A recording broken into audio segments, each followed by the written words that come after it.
انا وانت وناس كتير قوي بيحصل معاهم مشكله كده، وهي اللي هتكلم عنها النهارده. ان احنا بنعمل خطه بمناسبه ان يعني احنا كان لسه داخلين السنه الجديده من شهرين اهو يعتبر، يعني فبنبقى عاملين خطه وبتاع وكده، وبعد كده ايه بنهبط بقى او بيحصل ايا يكن الحاجه اللي بتحصل يعني، فما بنكملش الخطه او بنتشتت في حاجه تانية او يعني. فهو ده بقى اللي هنتكلم عنه النهارده. ولكن اولا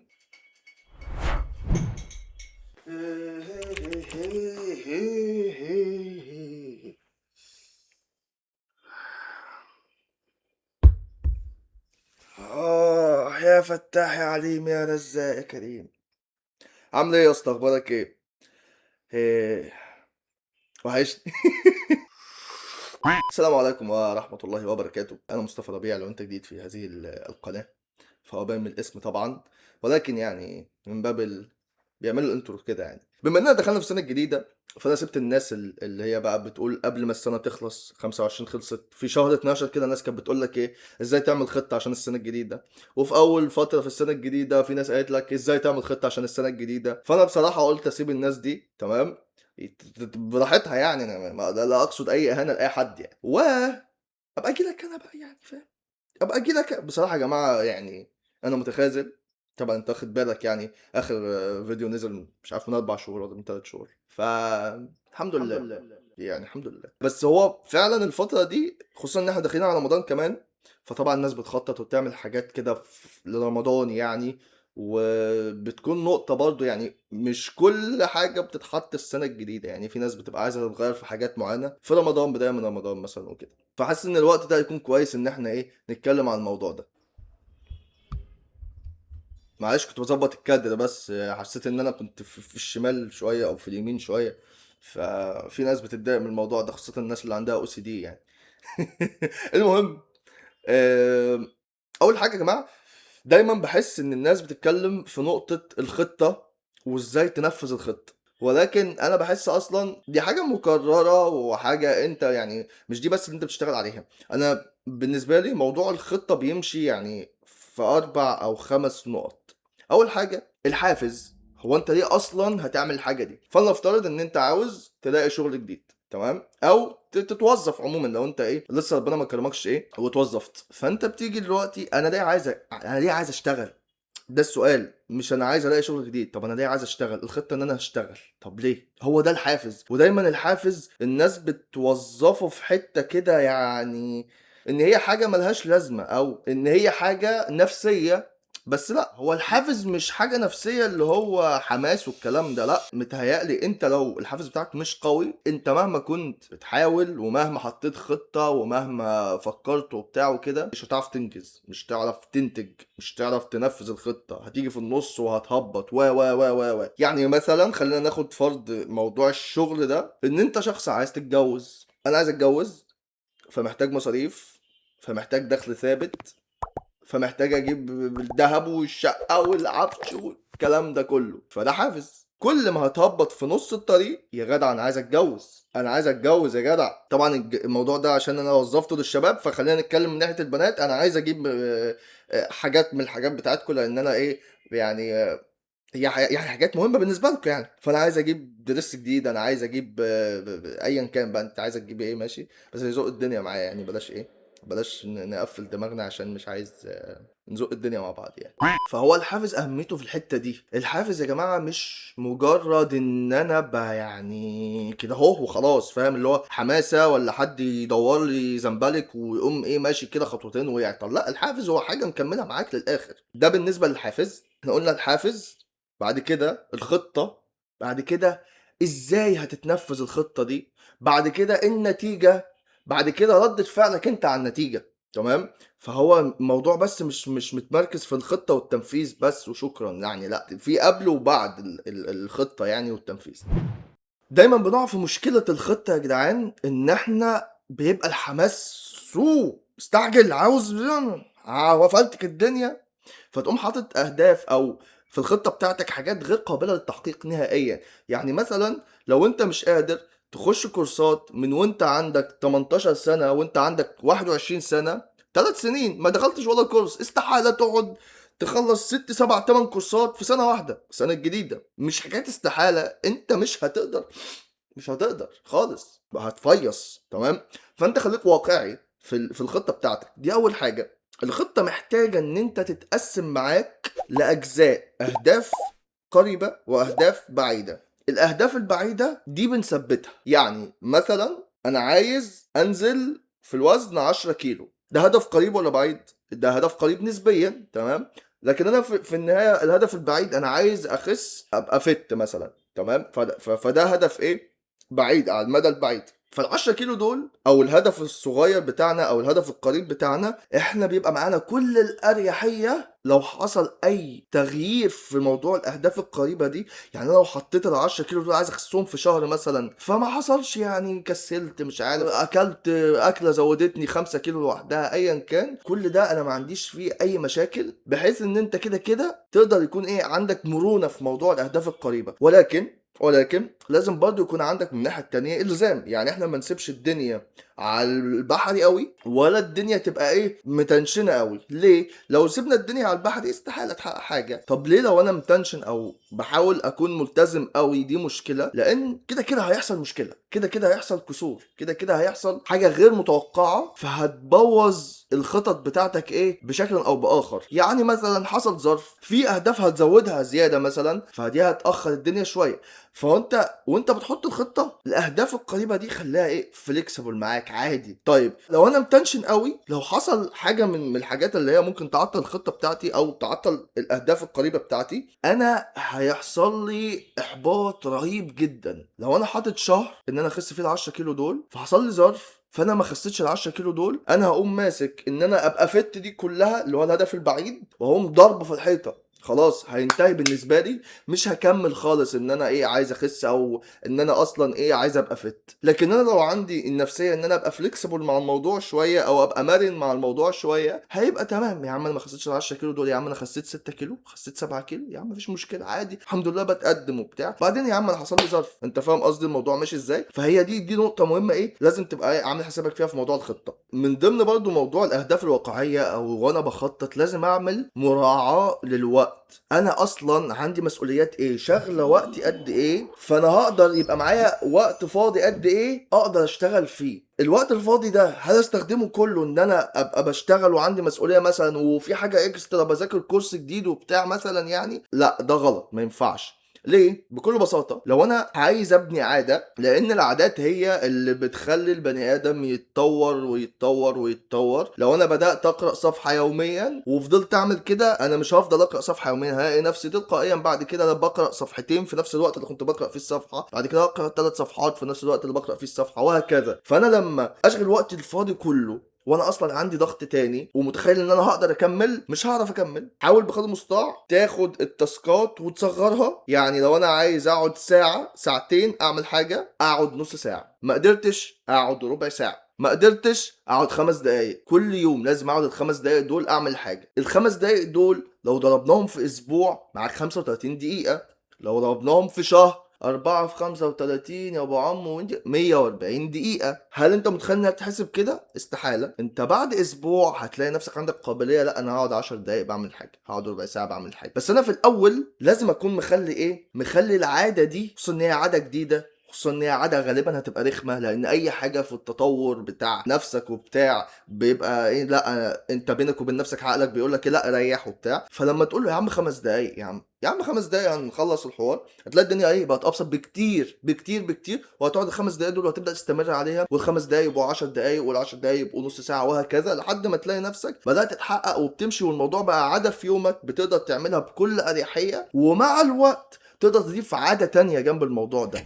ناس كتير، وغالبا لو انت بتتفرج على الفيديو ده ممكن اصلا تكون انت حاطط خطة وهبطت من اول شهر او اول الشوية اللي فاتوا دول من السنة. لو انت حاطط خطة للسنة الجديدة ممكن تكون هبطت من الشوية دول. ليه؟ لان انت غالبا هتلاقي نفسك بدأت اول يوم متحمس، ده انا هقعد 8 ساعات اعمل الحاجة دي، هقعد مش عارف اليوم كله اعمل الحاجة دي. دخلت انت كان عندك طاقة قد كده، فقمت حاططها كلها في اول يوم، واستحالة تعرف تعمل كل ده كل يوم. فدي اللي بتكلم فيها في موضوع العادات، تخليها في وقت صغير او حاجات تكون بسيطه وهاديه. دايما قليل دائم خير من كثير منقطع. تعمل حاجه بشكل مستمر يكون فيه استمراريه احسن من ان انت تعمل حاجه كل فين وفين. شايف التوبيك اللي انا اتكلمت فيه ده او الجزئيتين دول اللي اتكلمت فيهم، او يعني ايا كان هم قد ايه، دول كفايه قوي ان هم يعملوا لك خطه كويس.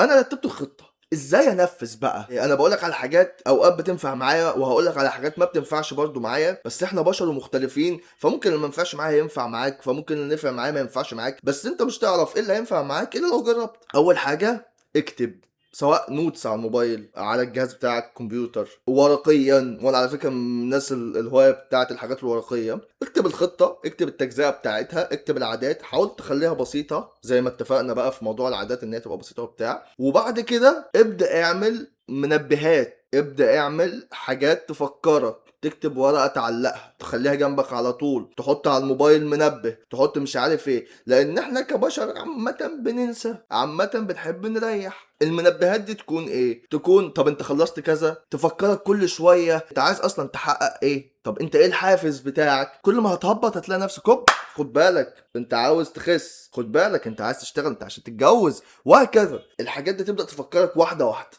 بالنسبة لموضوع ان انت هتنفذ بقى الحاجات دي ازاي فعليا، حاول بقدر المستطاع يبقى عندك روتين معين بحيث عقلك يتعود على الحاجة دي، ان انت تحولها عادات زي ما قلنا. طيب يعني ايه؟ بصحى كل يوم باخد الفطار بتاعي، بشرب قهوة او شاي او ايا كان هعمل ايه وبتاع ومش عارف ايه. الحاجات دي عادات، انا مش هقول هي حميدة او مش حميدة، بس احنا عايزين نعمل بقى كده بالنسبه للحاجات اللي احنا عايزينها، يعني اللي احنا عايزين نحققها. احط الحاجات دي في وسط ايه اليوم بتاعي كده، احطها وسط حاجات انا ببقى رايق وانا بعملها او منفذها. ولكن خد بالك في الموضوع ده، لان انت هتلاقي عقلك بيقاوم، هتلاقي دايما عقلك بيحاول يلعبك بكل الطرق، بكل الطرق ان انت ما تتقدمش لقدام. بكل بساطه ليه؟ لان هو مش عاوز يتعب نفسه، ولكن غصب عنه لما بتجبره على حاجه مع الوقت بيتعود عليها، مع الوقت بتتعمل تلقائي. ودي حاجه المفروض انت تستخدمها لو انت مثلا عاوز تبطل عاده وحشه وتحط مكانها عاده ايه كويسه. الوقت اللي انت كنت بتعمل فيه الحاجه دي، الحاجه الوحشه دي، تقوم حاطط فيه الحاجه ايه اللي هتستبدل العاده الوحشه بيها. تلاقي نفسك مع الوقت انت مش قادر تبطل العاده الوحشه او تعمل العاده الحلوه دي مكان العاده الوحشه، وهتلاقي نفسك مش قادر تعمل الحاجتين دول مع بعض. المعركة دي بقى انت لازم تكسب الحاجة الحلوة على الحاجة الوحشة عشان تعرف تتعامل بعد كده ان هي خلاص ما عادش بعمل العاده الوحشه دي نهائيا. ودي حاجه بتتعمل في كل حاجه في الحياه. نفسك بتحب الحاجه السهله، الحاجه الممتعه، بناء العادات السيئه زي الاكل من بره مثلا، الاكل الكتير مثلا، مش عارف، شرب سجاير، شرب ايا يكن الحاجات المضره، اللعب، تضييع الوقت، كل الحاجات دي على نفسك بتبقى سهله ان هي تتكون وبتبقى عاده في وقت سريع جدا، على عكس الحاجات المفيده. تلاقي الحاجات المفيده بتاخد وقت لان الهدم بكل بساطه اسهل من البناء يا اسطى. انا يعني في ناس كتير بتقعد تقول لك اعمل مكافآت لنفسك وبتاع وكده، ده مفيش اي مشكله في ان انت تعمل مكافآت اكيد، بس فكره ان انت تعود نفسك انت كل ما تعمل حاجه تعمل مكافاه، بحس ان هي يعني مش عارف، بحسها يعني ايه يعني مش عارف. اصل هو انا لو عندي حافز فعلا كويس هعرف اكمل، لازم افتكر الحافز بتاعي واكمل. المنبهات هتفيدني في الموضوع ده، ان انا كل شويه ابص في الورق اللي معايا مثلا افتكر الخطه. الحافز بتاعي كمان ممكن، او المكافاه بتاعتي ممكن كمان تكون انا بص انا حققت قد ايه من الحاجه بتاعتي. وفي حاجه مهمه قوي في موضوع ان انا حققت قد ايه ده، ان في ناس بتقعد تقارن نفسها بحد تاني. يا جماعه احنا مختلفين، ظروفنا مختلفه، نفسيتنا مختلفه، وعقلنا مختلف، طريقه تنفيذنا للامور مختلفه. ممكن تكون انت سريع في حاجه انا بطيء فيها، ممكن اكون انا سريع في حاجه انت بطيء فيها. اصل برضه في ناس، يعني انا هخش دلوقتي في مثال، فانا ايه عايز اقول على الناس. في ناس بتبقى مثلا بتخش حاجه مع ناس تانية، احنا داخلين بنشجع بعض، احنا مش داخلين سباق، احنا داخلين بنشجع بعض ان احنا بننتج في الحاجه دي، او ان احنا بنحاول ايه الحاجه دي تكون مفيده، وابقى وسط بيئه بتعمل الحاجه دي، فهنفضل كلنا ايه نتنافس ان احنا نكمل في الحاجه دي، مش نتنافس ان احنا نسبق في الحاجه دي، عشان الموضوع ده مختلف تماما تماما تماما تماما. فانا ما ينفعش اقعد اقارن نفسي بحد تاني، قارن نفسك بنفسك، هو ده مقياسك الحقيقي لأنا وصلت لقد ايه او حققت قد ايه من الخطه بتاعتي، وهو ده مكافئتك. انت هتحتاج ايه اكتر من ان انت مثلا مشيت خطوه بدل ما انت كنت واقف مكانك، بدل ما انت كنت في السالب بقيت في الصفر، ما ده تقدم. بعد ما هتبقى في الصفر تلاقي نفسك بقت 1 2 3 4 وهكذا. فدي نقطة ايه برضو ايه لازم تاخد بالك منها وانت شغال في تنفيذ الموضوع عشان ما تحبطش او ما تهبطش. من ضمن تنفيذ الخطة أو من ضمن الخطة دايما، وأنا من الناس اللي أوقات بقول كده برضو لما حد بيطلب نصيحتي في الموضوع ده، حاول تغير البيئة اللي حواليك. طيب أنت مش عارف تغير البيئة اللي حواليك، وده وارد جدا إن هو يكون موجود، وغالبا ده أكتر حاجة أصلا بتبقى موجودة، إن أنا أصلا فعلا مش عارف أغير البيئة اللي حواليا. أحاول إن أنا اخلف وقتي مع البيئة اللي حواليا. يعني ايه اخلف وقتي مع البيئة اللي حواليا؟ لو انا مثلا المعوقات بتاعتي بني ادمين، والبني ادمين دول بيكونوا متواجدين مثلا من الساعة 5 للساعة 9، انا في الحتة دي ما اكونش متواجد الساعة 5 للساعة 9. بينزلوا كتير منزلش، بيبقوا صاحيين انام. انت فاهم يعني كده. حاول بقدر المستطاع لو انت مش تعرف تغير البيئة وانت كده كده جوه البيئة دي غصب عنك، حاول بقدر المستطاع تقلل احتكاكك بيها. البيئة يا جدعان عامل مهم جدا جدا جدا في التغيير للأحسن أو للأوحش. فهو الموضوع بيبقى عايز شوية مجهود إن احنا نقاوم البيئة دي لحد ما نخرج منها، يا إما احنا هنتماشى مع البيئة دي وهنفضل بنفس العادات بتاعتنا. وعلى فكرة دي حاجة مش سهلة، وأنا عارف إن هي حاجة مش سهلة، ولكن يعني أنت قدامك إيه؟ كده كده الدنيا بايظة معاك، أو أنت عايز تعمل حاجة كويسة. فهو أنت لو ما حاولتش وفضلت قاعد ما بتحاولش أو ما بتتحركش أو ما بتقاومش او ايا كان، فانت كده هتفضل زي ما انت، وهتخش في الدايره المفرغه اللي انا بقعد اتكلم عنها كتير، ان انا زعلان ان انا ما عملتش، فانا قاعد زعلان وزعلان على الوقت اللي بيضيع ان انا ما بعملش. بس انا قاعد زعلان بضيع وقت، فهزعل ان انا ضيعت وقت، بعد كده هفتكر ان انا زعلان ان انا ما عملتش الحاجه دي. فهو انت هتلاقي نفسك بتلف في الدايره دي، دايره مفرغه مليانه بالاحباط، بتؤدي في النهايه لنفسيه سيئه وتغيرات مش كويسه في شخصيتك ونفسيتك، تخلي الدنيا كلها بالنسبه لك سودة. ولكن انت مهما حاولت حتى لو ما ظبطتش معاك، هتبقى مبسوط ان انت بتحاول، وهتيجي كده كده وهتظبط معاك. مفيش حد بيسعى ربنا ما بيكرموش.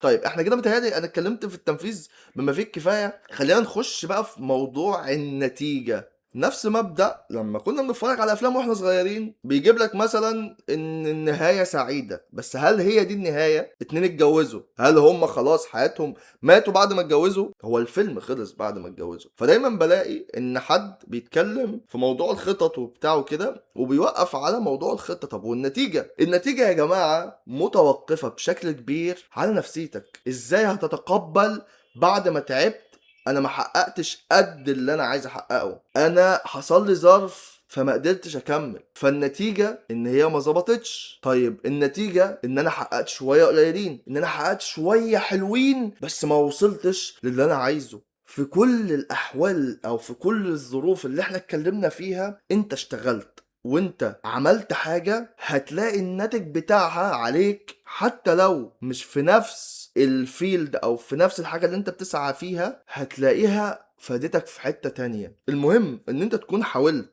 عشان النقطة دي مهمة، ان انت تكون فعلا حاولت. خلينا نضرب مثال عشان اوضحها لك. يعني في ناس مثلا لما كانت بتتعلم سباحة، هو ما بيبقاش بيحاول وبعد كده بيقول لك لا انا ما بعرفش اعوم. بس انت لو حاولت هتعرف تعوم، مع الوقت هتعرف تعوم لما تكون جبت اخرك في المحاولة. عشان دي نقطة مهمة قوي قوي قوي قوي قوي. كتير من الشباب بما فيهم انا في حاجات معينة، بما فيهم ناس اعرفها صحابي في كل حتة في كل حتة، وهتلاقي نفسك نفس الكلام في حاجات معينة بتبدأ ونفسك بيكون قصير، فبتوحي لنفسك ان انا يا جماعة انا حاولت. بس انت في الحقيقة انت ما حاولتش، انت ما جبتش اخر المحاولة، انت كنت تقدر تعمل اكتر من كده بس انت ما عملتش. هي دي النقطة المهمة، هي دي الفيصل في الموضوع ده. ما ينفعش تكون قادر ان انت تعمل حاجة وتستخسر. اصل انت بتستخسر في مين؟ انت بتستخسر في نفسك. فلما تكون عملت اللي عليك وبجد عملت اللي عليك، صدقني انت هتكون مبسوط بأيا كانت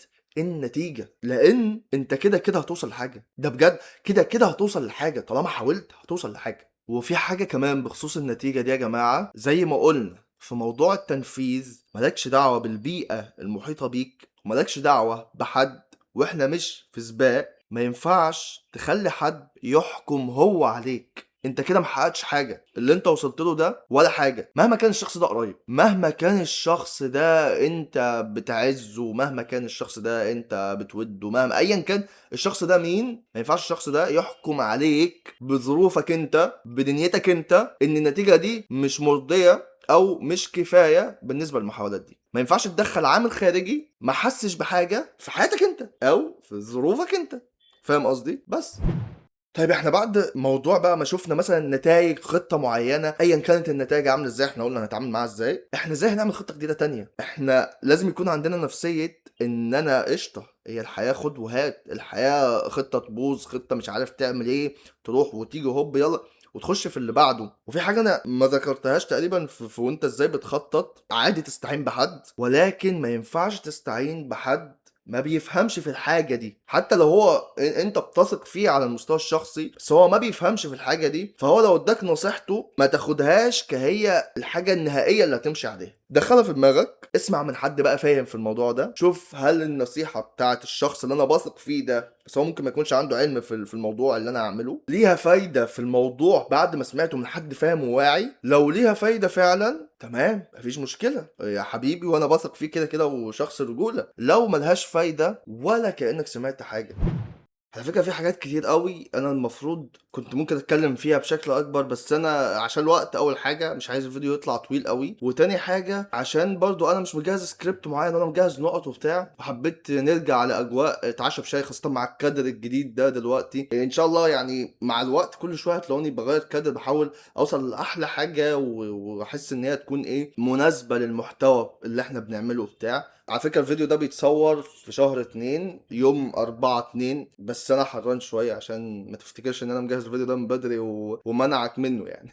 مش عشان يعني ايا كان يعني انا متخاذل، انا متخاذل ما عنديش مشكلة يعني، انا فعلا متخاذل في موضوع المحتوى ده، بس لا يعني مش لدرجة ان انا هسيب الفيديو متصور من شهر 10 ولا حاجة واقوم منزله لك دلوقتي، بس عشان بس ما تستغربش ان انا قاعد بنص كم او حاجة. ماشي؟ عايز الناس مثلا لو انت مهتم تعرف حاجة معينة او نتكلم في حاجة معينة مع بعض، اكتب لي في الكومنتات، وضح الفكرة بالكامل، اكتب لي في الكومنتات، او ما توضحش الفكرة نتكلم عادي، اكتب لي الموضوع اللي انت مثلا انترستد ان انت تسمع رأيي فيه ونتكلم فيه. وفي المفروض ستريمات مش عارف هتبقى لونج فيديو قوي، هتبقى حاجة معدية الساعة، ولا تبقى ستريمات احسن بحيث ان احنا نتفاعل لو في حد يسأل على حاجة، وده هيبقى احسن بكتير طبعا بالنسبة لي من وجهة نظري. هتكون فيها بقى عن مواضيع اللي شغلة الشباب. يعني احنا كان في ستريم من 10 ايام تقريبا او حاجه، مش فاكر بصراحه من قد ايه، يمكن من اكتر من 10 ايام، كان عن موضوع الجواز. ومش شرط اكون انا خدت التجربه عشان اتكلم فيها، لان مثلا انا عايز اتجوز، او مثلا انا عايز اسافر، او انا مثلا عايز اعمل اي حاجه، فانا عايز اتكلم عنها من وجهه نظري كشاب عاوز يعمل الحاجه دي. فهي دي برضو ده توبيك تاني او ده نوع محتوى تاني ان شاء الله هخش فيه، بس ما هبقاش لوحدي، هيبقى في حد تاني معايا في الستريم بحيث ان احنا نتكلم معاه، وممكن قدام كمان.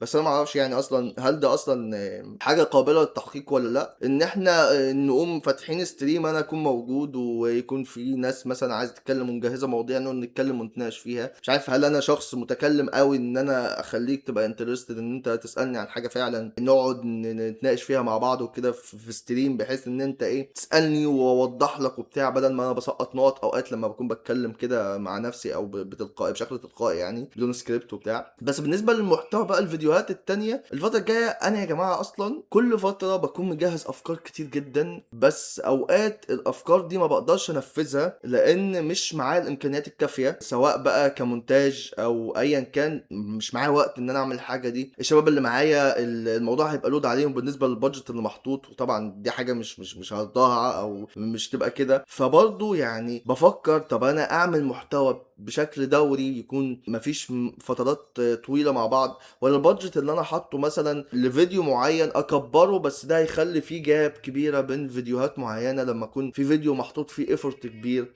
فكل دي افكار، فده بياخد من وقتي تفكير كبير مثلا، وده بيعطلني عن حاجات كتير. واوقات بقعد برضه من ضمن موضوع الخطط والحاجات اللي انا اتكلمت فيها، بقعد اكون حاطط خطه وبتاع، بس انا ببقى عاوز انفذ كل حاجه بالظبط. ده اوقات بيعطلني، ودي مشكله يعني. مفيش حاجه لازم تكون بالظبط بيرفكت يعني. ففي حاجات كتير كده، دي اللي بتخليني ما اعملش محتوى طبعا. عشان مش هقول لك عشان انا مشغول، كده كده انا مشغول وبعمل دلوقتي الحاجه دي، اتكلمت في الموضوع ده قبل كده. ففي فيديوهات، في افكار فيديوهات، وفي حاجات كتير، بس انا حابب يكون في حاجه مشتركه الناس عايزه تسمعها اصلا فعليا. عشان كده قلت لك لو في حاجه في دماغك عاوز نتكلم فيها قولها لي كده في الكومنتس ان شاء الله. وبس كده، طولت عليكم. مش عارف انت كنت بتاكل وانت بتتفرج على الفيديو ده، ولا كنت بتتفرج عليه على فترات، ولا قاعد خدته مره واحده؟ يعني فيديو طويل عامه انت تاخده مره واحده. بس المهم ان انت ان شاء الله تكون استفدت، تكون وضحت الفكره في دماغي ليا بعد كده لما اشوف الفيديو ده قدام. وليك لو في حاجه مثلا انت ما كنتش عارفها اكون انا ايه قلتها لك، او حاجه انت عارفها فعلا بس انت كنت محتاج تفتكرها. وبس كده،